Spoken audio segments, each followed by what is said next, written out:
നമസ്കാരം. ഇത് കാണുന്നില്ലേക്ക് സ്വാഗതം. അമേരിക്കയുടെ 49ാമത് പ്രസിഡൻ്റായി ട്രംപ് ചുമതലയേൽക്കാൻ ഒരുങ്ങുന്നു. ഈ പുതുവർഷത്തോടെ ട്രംപിൻ്റെ വരവായിരിക്കും ലോകത്തിൻ്റെ ഏറ്റവും പ്രധാനപ്പെട്ടൊരു വാർത്ത.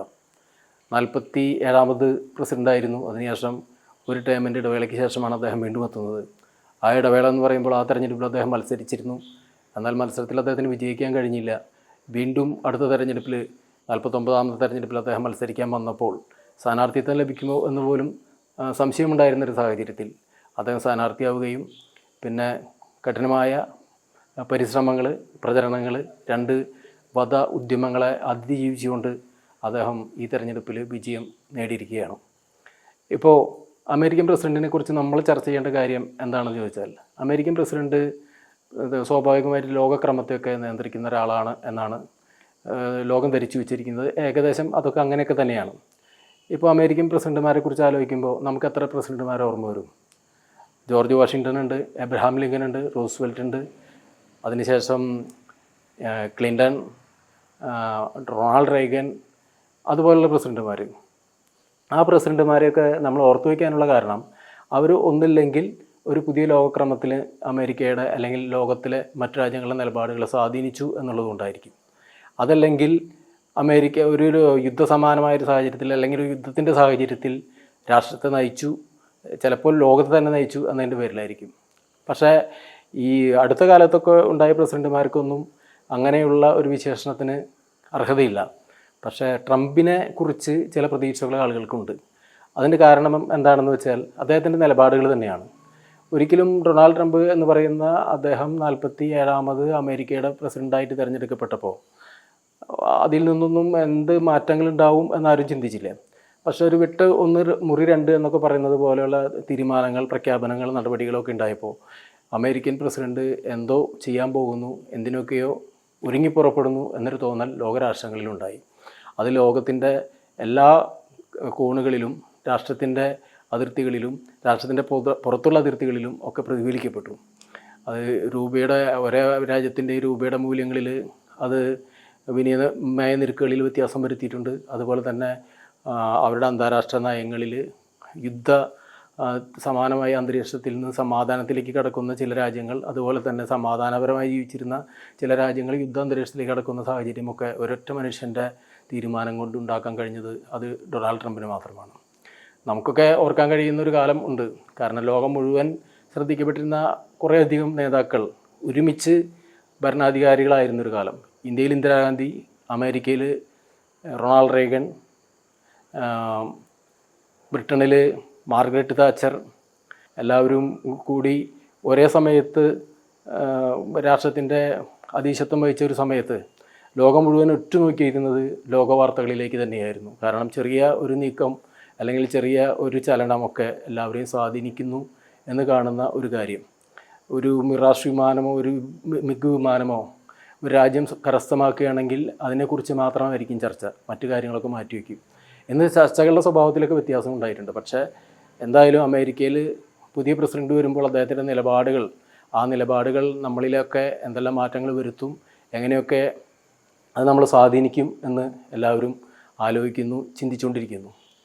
സ്വാഭാവികമായിട്ടും ഇന്ത്യയും റഷ്യയും ഇന്ത്യയും ചൈനയും അമേരിക്കയും തമ്മിലെന്ത് എന്നൊരു ചോദ്യം ഉയർന്നു വരുന്നുണ്ട്. അത് ഇന്ത്യയെ സംബന്ധിച്ചിടത്തോളം വളരെ പ്രസക്തമാണ്. കാരണം ഇന്ത്യക്ക് അമേരിക്ക എന്ന് പറയുന്ന രാജ്യം പണ്ട് ആയുധങ്ങൾ വിറ്റതായിരുന്നു നമ്മളുടെ ആക്ഷേപം പാകിസ്ഥാന്. പക്ഷെ ഇപ്പോഴത്തെ പാകിസ്ഥാൻ എന്ന് പറയുന്നത് സ്വന്തം കാലിലൊന്ന് നിവർന്നു നിൽക്കാൻ പോലും കഴിയാത്ത, സാമ്പത്തികമായിട്ട് അത്രമാത്രം തകർന്നു നിൽക്കുന്ന ഒരു രാജ്യം അറബ് രാഷ്ട്രങ്ങളുടെയും മറ്റു സംഘടനകളുടെയൊക്കെ സഹായത്തോടു കൂടി മാത്രം പ്രവർത്തിച്ച് മുന്നോട്ട് വരുന്നു. ആ ചെറിയ ഒരു തുക ഉപയോഗിച്ചുകൊണ്ടാണെങ്കിലും ഇന്ത്യയുടെ ഭാഗങ്ങളിൽ ഭീകര പ്രവർത്തനങ്ങൾ വളർത്താനും മറ്റും അത് ചെലവാക്കുന്നു എന്ന് ഒരു പ്രശ്നമാണ് പാകിസ്ഥാനെക്കുറിച്ച് ഇന്ത്യക്കുള്ളത്. അതൊക്കെ ചെറിയ ചെറിയ ആക്രമണങ്ങളായി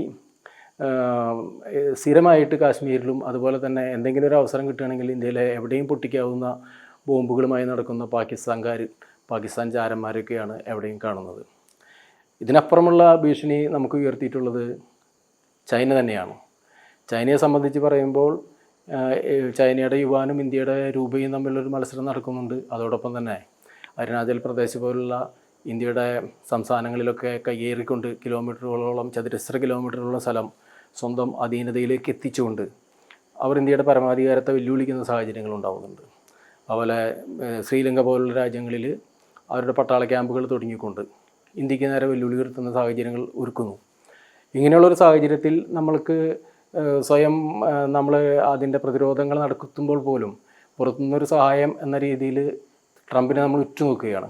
കാരണം ട്രംപ് ഒരിക്കലും ഇന്ത്യയും ചൈനയും തമ്മിലുള്ള വിഷയത്തിൽ ഇന്ത്യക്കെതിരെ ആയിരിക്കില്ല എന്നൊരു വിശ്വാസമാണ് നമ്മൾ നയിച്ചുകൊണ്ടിരിക്കുന്നത്. അതുപോലെ തന്നെ അമേരിക്കൻ പ്രസിഡന്റുമാർ പലപ്പോഴും ലോകത്തുള്ള മറ്റു കാര്യങ്ങളിലേക്ക് ഇടപെട്ട് സ്വന്തം രാജ്യത്തെ കാര്യങ്ങൾക്ക് ഉപരിയായി ചിന്തിക്കുമെന്നൊരു ആക്ഷേപം ഉയർന്നു വന്നൊരു സാഹചര്യം ഉണ്ടായിരുന്നു. ഈ തെരഞ്ഞെടുപ്പിൻ്റെ ഘട്ടത്തിൽ ട്രംപ് അദ്ദേഹം പറഞ്ഞ ഒരു കാര്യം ഏറ്റവും വലുത് അമേരിക്ക എന്നാണ്. അമേരിക്കയുടെ നിലപാടുകൾ, അമേരിക്കയുടെ ശാക്തീകരണം ഒക്കെയാണ് അദ്ദേഹം ലക്ഷ്യം വയ്ക്കുന്നത്. ഇപ്പോൾ നമുക്കറിയാം, ഇപ്പോൾ ഇറാൻ്റെ നിലപാടുകളിൽ, ഇറാനുമായിട്ടുള്ള യുദ്ധസമാനമായ നിലപാടുകളിൽ ഒക്കെ ചില മാറ്റങ്ങൾ വരുമെന്നറിയുന്നു. അതോടൊപ്പം തന്നെ ഇസ്രായേലിന് കൊടുത്തുകൊണ്ടിരുന്ന പൂർണ്ണ പിന്തുണയിലൊക്കെ ചില മാറ്റങ്ങളുണ്ടാകുമെന്ന് അറിയുന്നു. അങ്ങനെയൊക്കെ വരുമ്പോൾ ലോകക്രമത്തിൽ തന്നെ വ്യത്യാസങ്ങൾ വരും. ഇതൊക്കെ പലപ്പോഴും ബാധിക്കുന്നത് പുറം രാജ്യങ്ങളിൽ ജീവിച്ചുകൊണ്ടിരിക്കുന്ന ഇന്ത്യക്കാരെ സംബന്ധിച്ചിടത്തോളമാണ്. അമേരിക്ക എന്ന് പറയുന്ന രാജ്യം അന്ന് സദ്ദാം ഹുസൈൻ എന്ന് പറയുന്ന ആ ഭരണാധികാരി ഒരൊറ്റ രാത്രി കൊണ്ട് കുവൈറ്റ് പിടിച്ചെടുത്തപ്പോൾ അതൊക്കെ അതിൻ്റെ തിക്തഫലങ്ങളൊക്കെ അനുഭവിച്ച ഗൾഫ് നാടുകളിൽ താമസിച്ചിരുന്ന, ജോലി ചെയ്തിരുന്ന വളരെയധികം ആളുകളുടെ അനുഭവങ്ങൾ നമ്മുടെ മുന്നിലുണ്ട്. അതുപോലെയുള്ള കാര്യങ്ങളൊക്കെ ഇനിയും ഉണ്ടാകാൻ സാഹചര്യം ഉണ്ടാകുമോ എന്ന് ഭയപ്പെട്ടിരിക്കുന്ന വളരെയധികം ആളുകൾ രാഷ്ട്രതന്ത്രജ്ഞന്മാരായും ഒക്കെ നമ്മളുടെ ചുറ്റിലും ഉണ്ടാകുമ്പോൾ ട്രംപിൻ്റെ തിരിച്ചുവരവ് ഏതായാലും വളരെയധികം ചർച്ച ചെയ്യപ്പെടും. അടുത്ത കാലത്ത് ലോകക്രമങ്ങളിൽ അതിലെന്തെങ്കിലും മാറ്റങ്ങളുണ്ടാകും എന്ന് വിശ്വസിക്കുന്നവരാണ് ഭൂരിപക്ഷവും. അപ്പോൾ ഈ പുതുവർഷത്തിൻ്റെ ഏറ്റവും വലിയ ലോകത്തിന് അമേരിക്ക നൽകുന്ന സംഭാവന ഡൊണാൾഡ് ട്രംപിൻ്റെ തിരിച്ചുവരവ് തന്നെയായിരിക്കും എന്ന് പറഞ്ഞുകൊണ്ട് നിർത്തുകയാണ്.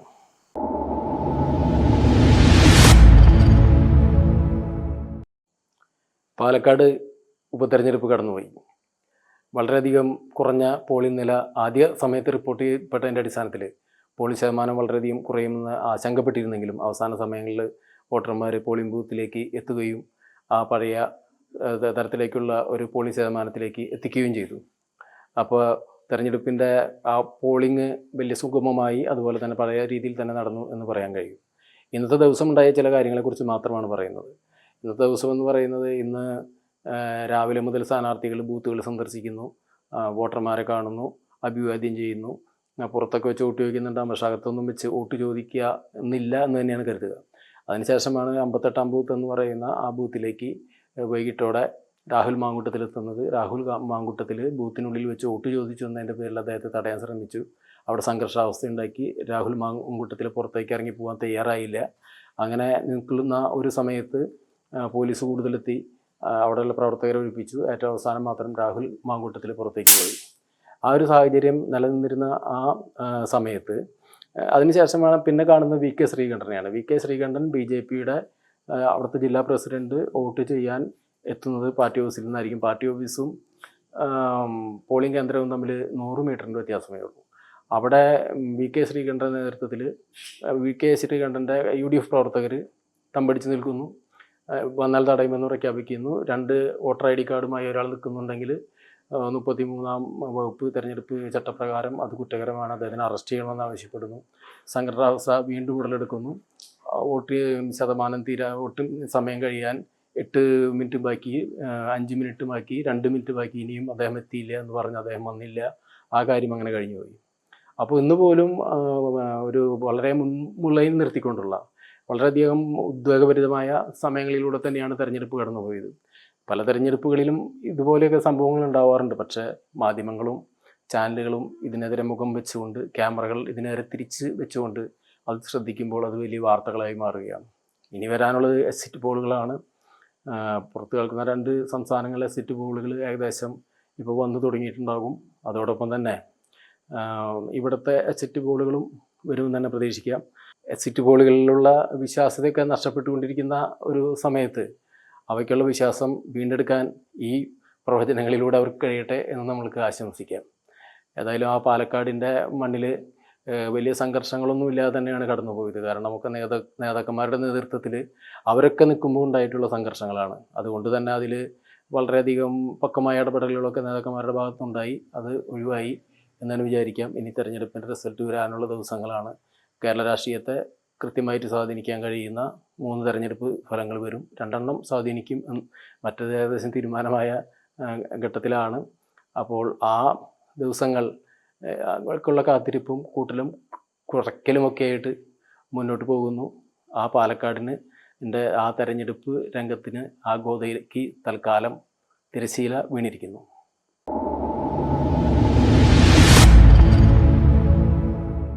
നമ്മളിന്ന് വളരെ ഗൗരവതരമായിട്ടാണ് വിഷയങ്ങളെ സമീപിച്ചത്.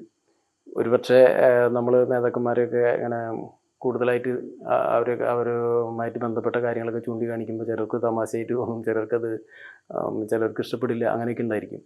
ഏതായാലും ആ ശൈലി തന്നെയാണ് തുടരാൻ ഉദ്ദേശിക്കുന്നത്. പക്ഷേ ഇന്ന് നമ്മൾ കൈകാര്യം ചെയ്ത 2 വിഷയങ്ങൾ എന്ന് പറയുന്നത് അത് ഡൊണാൾഡ് ട്രംപിനെ കുറിച്ചാണ്. അതിൽ തമാശയ്ക്കൊന്നും വലിയ പ്രസക്തി ഉണ്ടെന്ന് തോന്നുന്നില്ല. അതോടൊപ്പം തന്നെ തെരഞ്ഞെടുപ്പ് കഴിഞ്ഞ് എല്ലാ സ്ഥാനാർത്ഥികളും എല്ലാ മുന്നണികളും വിശ്രമത്തിലായിരിക്കുന്ന സമയത്ത് നമുക്ക് പ്രത്യേകിച്ച് അതിൽ തമാശയൊന്നും കാണാൻ തോന്നുന്നില്ല. ആ തെരഞ്ഞെടുപ്പിൻ്റെ ഫലത്തിന് വേണ്ടി കാത്തിരിക്കാം എന്ന് തന്നെയാണ് തോന്നുന്നത്. അപ്പോൾ ഇന്ന് ഇവിടെ ഇത് കാണുന്നില്ലേ അവസാനിക്കുന്നു. നന്ദി, നമസ്കാരം.